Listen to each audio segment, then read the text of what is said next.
رب اشرح لي صدري ويسر لي امري واحلل عقدة من لساني يفقهوا قولي. اللهم ربنا الهمنا رشدنا واعذنا من شرور انفسنا.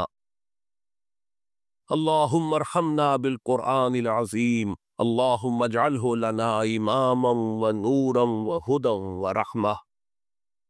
اللهم ذكرنا منه ما نسينا وعلمنا منه ما جهلنا وارزقنا تلاوته آناء الليل وآناء النهار واجعله لنا حجة يا رب العالمین آمین۔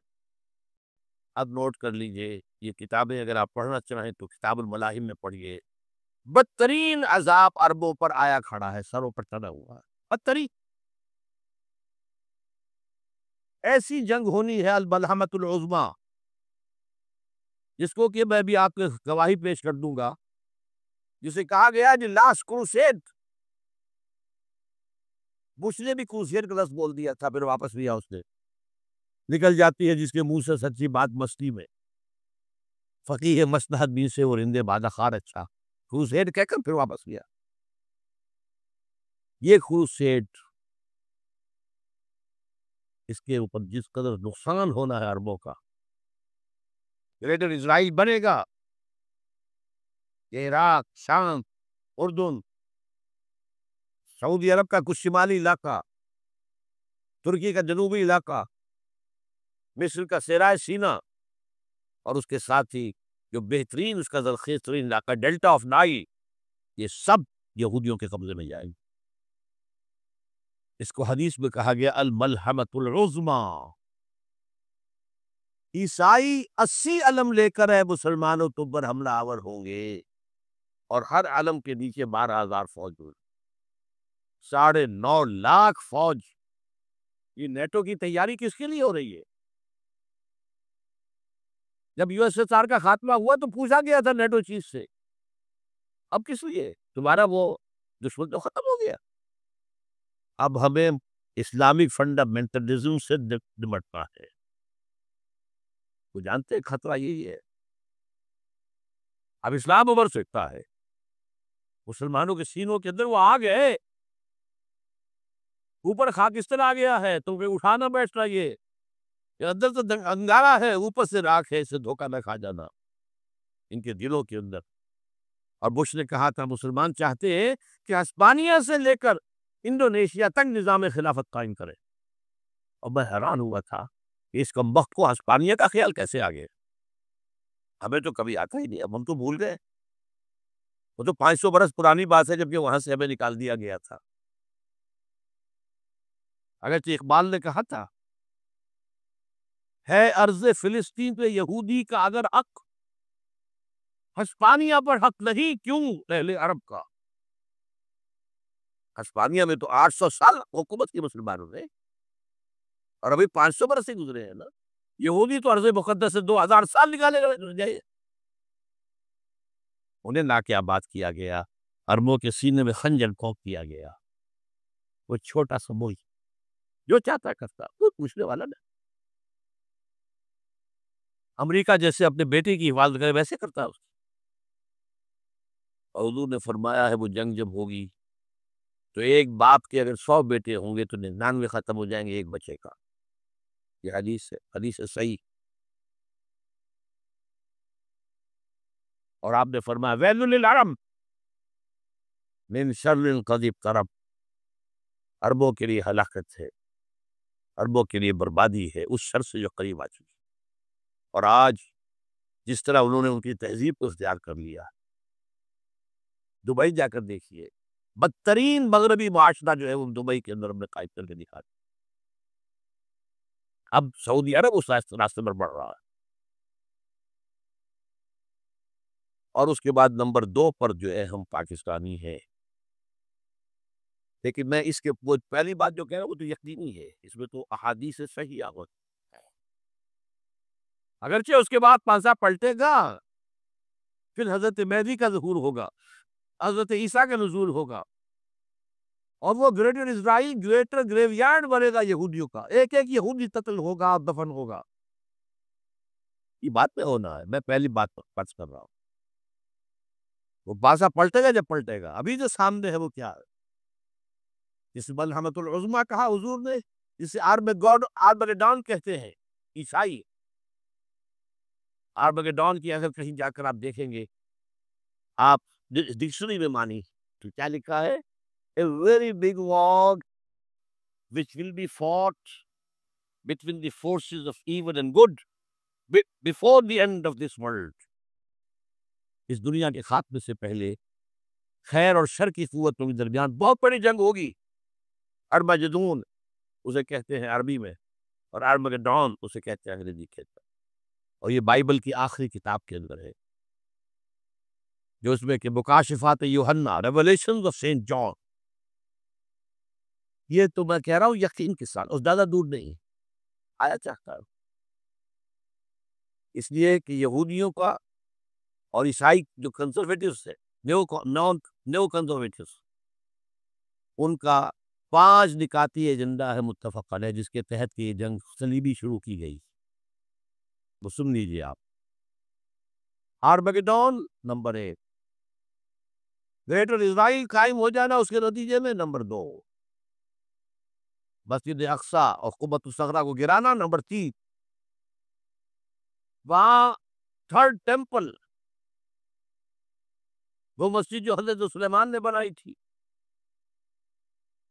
1000 قبل مسیح میں، پھر برباد کی تھی نیبوکدنضر نے، دوبارہ بنائی گئی، پھر دوبارہ ختم ہوئی 70 عیسوی اور تک گری پڑی ہے۔ ان کا خانہ کعبہ گرا ہوا ہے 70 عیسوی سے لے کر آج تک۔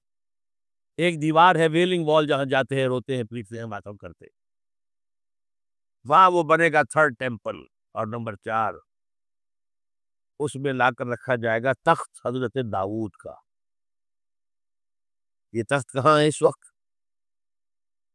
یہ لندن شریف کے اندر، جو ان کی پارلیمنٹ کا جو چرچ ہے، ویسٹ منسٹر ایبے، اس میں رکھا ہوا ہے۔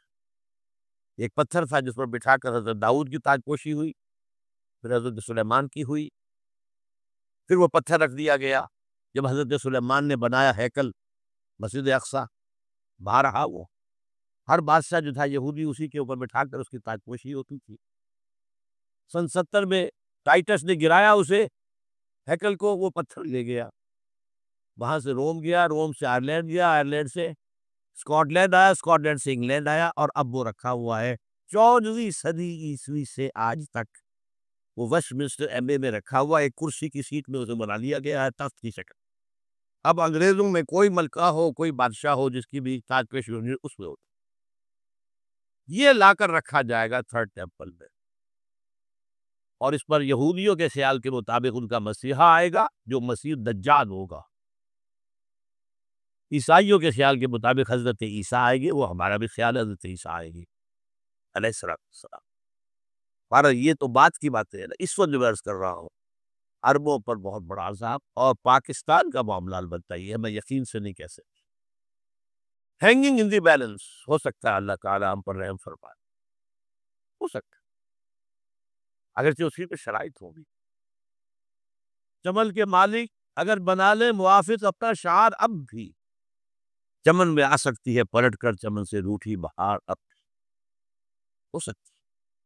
اور یہ بھی ہو سکتا ہے کہ اللہ تعالیٰ نے معجزانہ طور پر ہمیں ملک دیا، ہم نے اللہ سے بدعہدی کی، وعدہ خلافی کی، غداری کی، لہذا سزا دی جائے اور ہم سے یہ ملک چھین لیا جائے۔ It's just possible۔ دور نہ سمجھے، اس انہونی بات نہ سمجھے۔ جو گھیراؤ ہو رہا ہے آپ کا، آپ کے مغرب میں نیٹو فورسز اور مشرق میں بھارت فورسز، بھارتی فورسز گدھوں کی طرح بیٹھے ہوئے انتظار کر رہے ہیں پاکستان اور ڈیسٹیبلائز ہو جائے یا اور بدامنی ہو جائے۔ اب لاہور میں پھر آج دھماکے ہو گئے، 2 دن پہلے کا دھماکہ میں سہ کے آیا ہوا ہوں، آپ کے سامنے بیٹھا ہوں، وہ جانے وکیل ہے، جو ہماری اکیڈمی کا حشر ہوا ہو تو میں آپ کو نہیں بتا سکتا۔ یہ سارا کیوں ہو رہا ہے؟ تاکہ یہاں بدامنی ہو جائے اور ہمیں جواز مل جائے، مغرب سے نیٹو فورسز داخل ہو جائیں، مشرق سے بھارتی فورسز آ جائیں، اور ہمارے ایٹمی دانت توڑ کر اور پھر ہمیں بھارت کے سامنے ڈال دیا جائے۔ Now do as you like۔ یہ ان کا نقشہ ہے، ہوگا کیا وہ اللہ جانتا ہے۔ ہوگا وہ جو اللہ چاہے. لیکن اللہ کا چاہنا جو ہے وہ کس پر منحصر ہے؟ یا انقلاب برپا کرو یا اسلام لاؤ. اگر دندوں میں لگے رہو گے تو وہ خود بخود نہیں آ جائے گا انقلاب. صحابہ نے جانیں دی تھی، کتنی تکلیفیں اٹھائی تھی. 12 برس تک مکی دور کے اندر با نشہ درویشی در ساد و دمادم زن جو پختہ شبی خدرہ بر سلطنت جم سالو. یوم طائف یاد ہے جو حضرت عائشہ فرماتی ہے کہ میں نے پوچھا تھا حضور سے کہ یوم احد سے زیادہ سختی بھی آپ پر کبھی آئی؟ یوم احد پر کیا ہوا تھا؟ تلوار کا وار پڑا تھا آپ کے چہرے مبارک. یہ جو رخسار کی ہڈی ہے اس کے اندر وار گیا ہے. اوپر خود کی 2 کڑیاں تھیں وہ اس میں گھس گئی. 2 دندان مبارک شہید ہوئے. وہ خود کی کڑیاں ایک صحابی نے اپنے دانتوں سے پکڑ کے کھینچنے کی کوشش کی، دانت نکل گئے، وہ نہیں نکلی. کیا جتن کر کے نکالی گئی ہوگی تو خون کا فوارہ، اتنا خون گیا ہے کہ آپ بے ہوش ہو گئے، گر گئے. اور مشہور یہ ہو گیا کہ آپ کا انتقال ہو گیا، شہادت ہو گئی. یہ سیرت کبھی پڑھی ہے؟ حضرت عائشہ کے ہوش کا تو یہی دور تھا نا. یوم طائف میں جو آپ کیا تھی، بچی تھی، انہیں کیا پتا کیا ہو رہا ہے حضور کے ساتھ. 3 دن تک حضور مکے کی گلیاں اور وہاں کے اوباش لوگ پتھراؤ کر گئے تھے اس امید میں کہ شاید وہاں کا کوئی سردار ایمان لے آئے. تو یہاں تو ابو طالب بھی فوت ہو گئے. یہی دنیاوی سہارا تھا، خاندانی سہارا تھا ابو طالب کے ذریعے. اور گھر میں ایک دلجوئی کرنے والی رفیقہ حیات تھی، وہ بھی، ان کا بھی انتقال ہو گیا. آپ نے کہا یہ عام الحزن ہے. اب تو سب کو طے ہو گیا قریش کو کہ اب جیسے قتل کر دو. اسی لیے اب گئے طائف، شاید وہاں کا کوئی بڑا سردار مانے، ایمان لے آئے مجھ پر، تو میں اپنا مرکز ادھر شفٹ کر دوں. تینوں سے ملے ہیں، تینوں نے وہ جواب دیے ہیں، نکل جاؤ یہاں سے، میں تمہارے ساتھ بات بھی کرنے میں تیار نہیں. اچھا تمہارے سوا کوئی نہیں ملا تھا اللہ کو نبی بنا کر بھیجنے کے لیے؟ دیکھو جاؤ، میں بات نہیں کرنا چاہتا، ہو سکتا ہے میں بے عزتی کر بیٹھوں، واقعی تم اللہ کے نبی ہو تو میں مارا جاؤں گا. جاؤ جاؤ جاؤ. یہ سلوک محبت کے ساتھ تھا. اور پھر چھوکروں کو، اسٹریٹ ارچنز جنہیں آپ کہتے ہیں، اشارہ کیا، خبر لو ان کی، پتھراؤ ہو رہا ہے. ساتھ کوئی ہے ہی نہیں، ایک آدمی صرف زید ابن حارثہ. اب سامنے سے پتھر آ رہے ہیں تو حضرت زید آگے آ جاتے ہیں، ہاتھ بکتے ہیں، مجھے لگے پتھر وضو کر رہے، آپ پیچھے سے آ رہے ہیں. چاروں طرف سے تو ڈال نہیں بن سکتا ایکشن. جسم لہو لہاں، خون جا کر جوتیوں میں جم گیا ہے، جوتی اتر نہیں دی. پھر وہاں سے واپسی پر جو دعا مانگی ہے، اللہم الیک اشکو ضعف قوتی وقلت حیلتی وہوانی علی الناس. اللہ تیری جناب میں فریاد لے کر آیا ہوں اپنی قوت کی کمی کا، اس کا کبر دوری نہ ہو جائے. اور جب صحابہ ادالے چلا رہے ہیں تو کیا کہہ رہے ہیں؟ نحن الذین بایعوا محمدا علی الجہاد ما بقینا ابدا. اللہم لا عیش الا عیش الاخرہ. صحابہ کہتے تھے ہم وہ لوگ ہیں جنہوں نے محمد سے بیعت کی ہے کہ جہاد کرتے رہیں گے جب تک جان میں جان نکل جائے تو بات، اور جان ہے، چاہے ابھی بھوک سے کمر دوڑی ہوئی جا رہی، جان تو ہے. اور ایک دفعہ کہتے تھے اللہ اللہ عیش الاخرہ، اے اللہ عیش، زندگی تو آخرت کی زندگی ہے.